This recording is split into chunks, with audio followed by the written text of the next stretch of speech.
Hello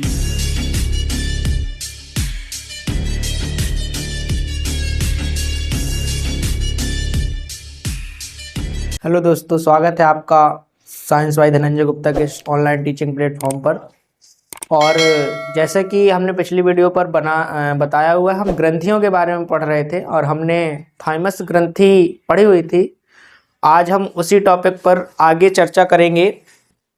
हमने thymus ग्रंथि पढ़ी हुई थी, अब हमें अगली ग्रंथि पढ़ना है पैनक्रियाज। कौन सी ग्रंथि? पैनक्रियाज। हमने थाइमस पढ़ा था और हमने ये भी पढ़ा था कि थाइमस ग्रंथि कौन सा हार्मोन स्रावित करती है। तो हमारी थाइमस ग्रंथि जो है वो कौन सा हार्मोन स्रावित करती है? थाइमस करती है थाइमोक्सिन। कौन सा? थाइमोक्सिन। ठीक है। इसके बाद जो नेक्स्ट ग्लैंड है वो हम पढ़ेंगे। कौन सी ग्लैंड है? अगली ग्रंथि जो है, थाइमस हमें कहाँ मिलती थी? छाती पे मिलती थी। कहाँ मिलती थी? छाती पे। अब जो अगली ग्लैंड है वो हम पढ़ेंगे कहाँ? अगली ग्लैंड जो है वो है पैनक्रियाज, जो हमें कहाँ मिलेगी? उदर में। कहाँ मिलेगी? उदर में। अगली ग्रंथि कौन सी है? पैनक्रियाज। इसी को हम अग्नाशय बोलते हैं। क्या बोलते हैं? अग्नाशय। कौन सी ग्रंथि बोलते हैं? अग्नाशय ग्रंथि। ठीक है। अच्छा, हमने तो पहले बता रखा था कि हमारे शरीर में एंडोक्राइन सिस्टम जो अंतःस्रावी ग्रंथि है उसमें एक ग्रंथि ऐसी है जिसको हम मिश्रित ग्रंथि बोलते हैं, और वो ग्रंथि यही है क्योंकि ये रस, एंजाइम और हार्मोन्स तीनों का स्त्रावण करती है। क्या करती है? रस, एंजाइम और हार्मोन्स तीनों का स्त्रावण करती है। इस कारण से इसको क्या कहा जाता है? इस कारण से इस ग्रंथि को मिश्रित ग्रंथि कहते हैं। क्या कहते हैं? मिश्रित ग्रंथि कहते हैं। इसी को एक और नाम से जानते हैं, वो है हेट्रोक्राइन ग्लैंड। किस नाम से? हेट्रोक्राइन ग्रंथि। किस नाम से जानते हैं? हेट्रोक्राइन ग्रंथि। इसी को हम क्या कहते हैं? मिश्रित ग्रंथि। क्या कहते हैं? मिश्रित ग्रंथि। ठीक है। अब बात यह आती है कि इस पर या इसकी खोज किसने की है? तो मिश्रित ग्रंथि की खोज यदि हम बात करें, क्योंकि ये एक ग्लैंड ऐसी है जो हमें क्या, जूस और एंजाइम और साथ साथ हॉर्मोन्स का क्या करती है? स्त्रावण करती है। अगर हम इसकी खोज की बात करें या डिस्कवरी की बात करें, या खोज की बात करें, तो इसकी खोज लैंगर हैंस नामक वैज्ञानिक ने की थी। किसने की थी? लैंगर हैंस नामक वैज्ञानिक ने की थी। किसकी खोज? पैनक्रियाज की। ठीक है। चलिए, इसके अगर पता या फिर हम लोकेशन का बात करें, लोकेशन यानी कि पता कहाँ मिलेगी हमारे शरीर में, तो उदर पे। कहाँ मिलेगी? उदर में। कहाँ मिलेगी? उदर यानी पेट में। इसी को हम बोलते हैं कहाँ? पेट। ठीक है। चलिए, इसके बाद इस पर ये सवाल अक्सर आता है या हमारे मन में भी सवाल आता है कि सर, यदि ऐसा है कि यदि ये मिश्रित ग्रंथि है और ये रस, एंजाइम और हार्मोन्स तीनों का स्त्रावण करती है, तो कैसे करती है? आखिरकार इसमें ऐसा है क्या जो जूस, एंजाइम और हार्मोन्स तीनों का स्त्रावण करती है? तो उसके लिए हमारे पास एक बात है, वो कुछ इस प्रकार से है कि इसमें कुछ सेल्स पाई जाती हैं। क्या पाई जाती हैं? सेल्स पाई जाती हैं। ठीक है। जैसे हम कहें ये एक स्ट्रक्चर मान लो, या फिर हम मान लें ये क्या है? ये है पैनक्रियाज। ठीक है। ये क्या है? पैनक्रियाज है। और यदि हम इसमें कहें तो इसमें सेल पाई जाती हैं, यानी कोशिकाएं पाई जाती हैं। एक होती है अल्फा सेल, एक होती है बीटा सेल, एक डेल सेल और एक होती है एफ सेल। ठीक है। चलिए, ये हमारी 4 सेल होती हैं इस ग्रंथि में। अब इनमें से कुछ सेल हार्मोन्स का स्त्रावण करती हैं और कुछ सेल रस, एंजाइम का स्त्रावण करती हैं। ठीक है। तो ये किसकी हैं? हार्मोन्स से ये सेल होती हैं। ठीक है। अब जो इसमें जो बीटा सेल है, ये जो बीटा सेल है, ये बीटा सेल सबसे अधिक मात्रा में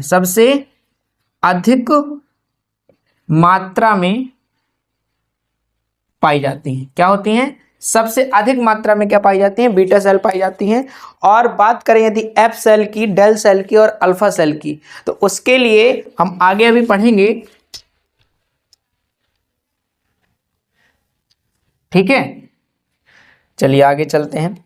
अब जो इसकी अल्फा सेल और बीटा सेल है, इन अल्फा सेल या बीटा सेल की अगर हम बात करें तो जो एफ सेल है, इसकी जो ये एफ सेल है ये करेगी तुम्हारे रस और एंजाइम का स्त्रावण, और ये जो 3 सेल हैं ये करेंगी किसका, हार्मोन्स का स्त्रावण। किसका करेंगी, हार्मोन्स का स्त्रावण। किसका स्त्रावण करेंगी, हार्मोन्स का। यानी कि हार्मोन सेल कौन कौन सी, अल्फा सेल, बीटा सेल और डेल सेल, और जो एफ सेल है ये इसमें किसका, रस का और एंजाइम का स्त्रावण करती है, ठीक है। चलिए इसके बाद अब जो बीटा सेल है वो हमारी इस पर किस सबसे ज्यादा पाई जाती है। अब इस पर ये बात आती है कि ये बताइए कि इस पर सबसे ज्यादा कौन सी सेल है, तो बीटा सेल। और हार्मोन्स कौन सा स्त्रावण होता है, मेन जो टॉपिक है वो है हार्मोन्स, कि आखिरकार कौन सी ग्रंथि कौन सा हार्मोन स्त्राव करती है और क्या उसका कार्य है।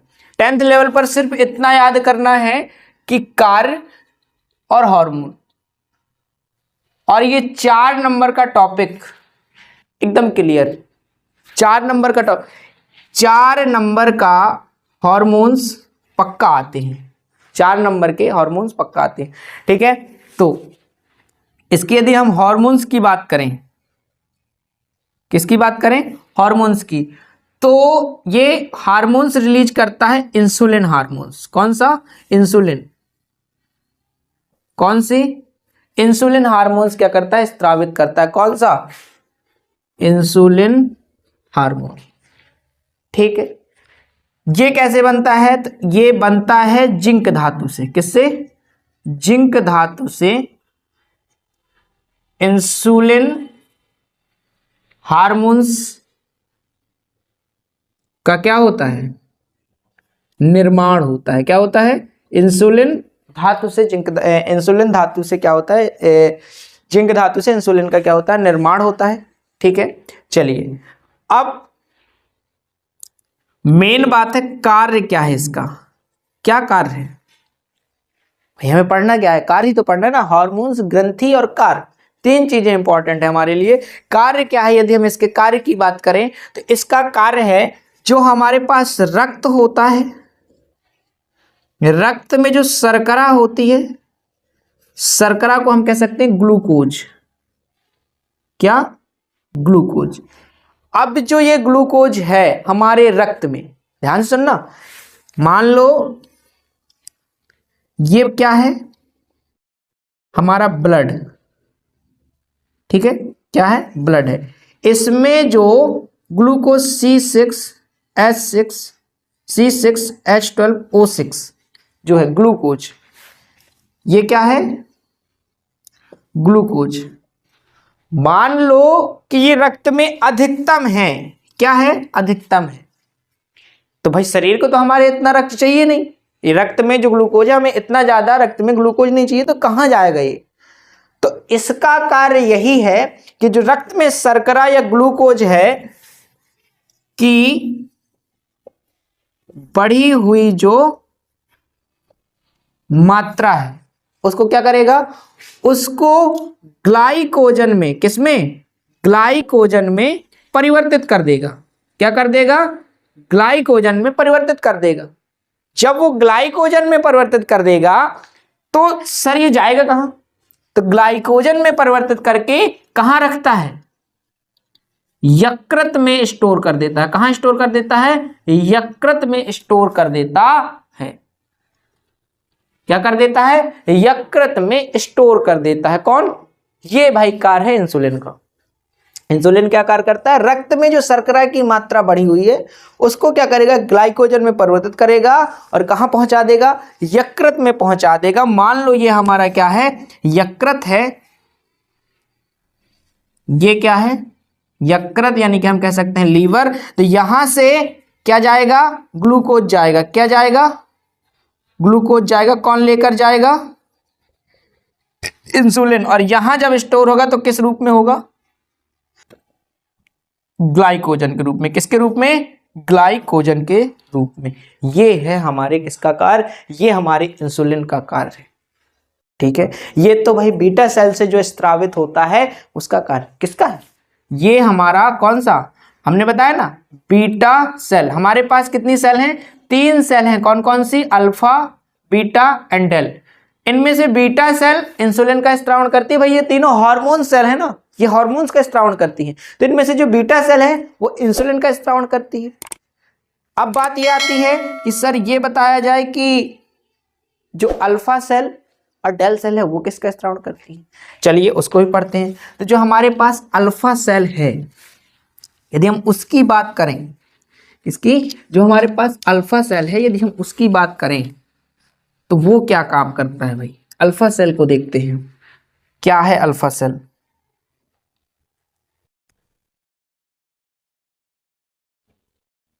चलते हैं अल्फा सेल के पास चलते हैं। अब किसकी बात आती है? Alpha cell. Alpha cell, alpha cell का क्या काम है भाई? यदि हम अल्फा सेल की बात करें तो ये जो हार्मोन्स है,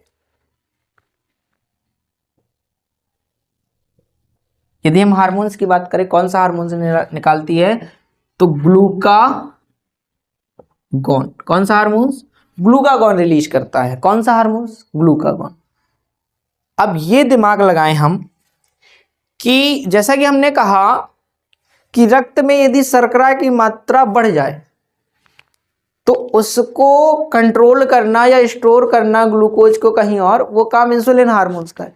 मान लो कभी रक्त में जो शर्करा है या ग्लूकोज है उसकी मात्रा घट रही है तो उसकी पूर्ति कहां से होगी? भाई यकृत में हमने स्टोर करके रखा ना उसको। लेकिन भाई अब बात ये है कि हमारे शरीर का जो ऑर्गन्स है, तो यकृत कहता है कि भाई हम ग्लूकोज तुमको हम ऐसे नहीं रख सकते, हम ऐसे नहीं रख सकते। तो यकृत में ग्लूकोज किस में आता है? ग्लाइकोजन में। तो फिर इंसुलिन आता है, इंसुलिन उसको लेके जाता है और कहता है रुक जाओ, मैं तुम्हें ग्लाइकोजन में परिवर्तित करता हूं, और ग्लाइकोजन में परिवर्तित करके यकृत के पास बैठा देता है कि भैया हमारे बच्चे को रखना। ठीक है, अब मान लो कभी कमी पड़ गई तो फिर अब ब्लड कहेगा कि मैं ग्लाइकोजन को नहीं लूंगा। किसको नहीं लूंगा? ग्लाइकोजन को नहीं लूंगा। भाई ब्लड को क्या चाहिए? ग्लूकोज। और हमारे पास क्या है? यकृत के पास क्या है? ग्लाइकोजन। यकृत के पास क्या है? ग्लाइकोजन। अब ब्लड को चाहिए ग्लूकोज, तो ब्लड तो कहेगा भाई ये मेरा लड़का है ही नहीं। तो फिर क्या होगा? उसके लिए फिर आता है कौन? ये ग्लूकागॉन। ग्लूकागॉन करता है रुक जाओ रुक जाओ रुक जाओ। तो ग्लूकागॉन का कार्य ठीक उल्टा है उसका। क्या है? ठीक उल्टा। ये क्या करेगा? यकृत के जो ग्लाइकोजन है उसको क्या कर देगा? ग्लूकोज में परिवर्तित कर देगा। क्या कर देगा? ग्लूकोज में परिवर्तित कर देगा। ये काम करता है। और ग्लूकोज में परिवर्तित करके कहां ला देगा? ब्लड में दे देगा। भाई लो भैया तुम्हारी अमानत। लेकर कौन गया था इससे? इंसुलिन। इंसुलिन ने किसको दी? यकृत को। अब यकृत से लेकर कौन आएगा? ग्लूकागॉन, और फिर से किसको दे देगा? रक्त को, कि लो भैया ये है तुम्हारी अमानत, पकड़ो। ठीक है, चलिए अब आगे चलते हैं। बस इसका इतना ही कार्य है। कौन सा हार्मोन स्रावित करती है? ग्लूकागॉन। और यकृत के ग्लाइकोजन को क्या कर देती है? ग्लूकोज में परिवर्तित कर देता है। ठीक है, अगला जो हमारा है वो है डेल सेल। ये भी एक प्रकार का क्या है? हार्मोन सेल है। ये क्या कार्य करती है? इसका कौन सा हार्मोन है सर? कौन सा हार्मोन रिलीज करती है? तो ये हमारा रिलीज करती है सोमैटोस्टेनिन। कौन सा? सोमैटो। कौन सा हार्मोन रिलीज करती है? सोमैटोस्टेनिन।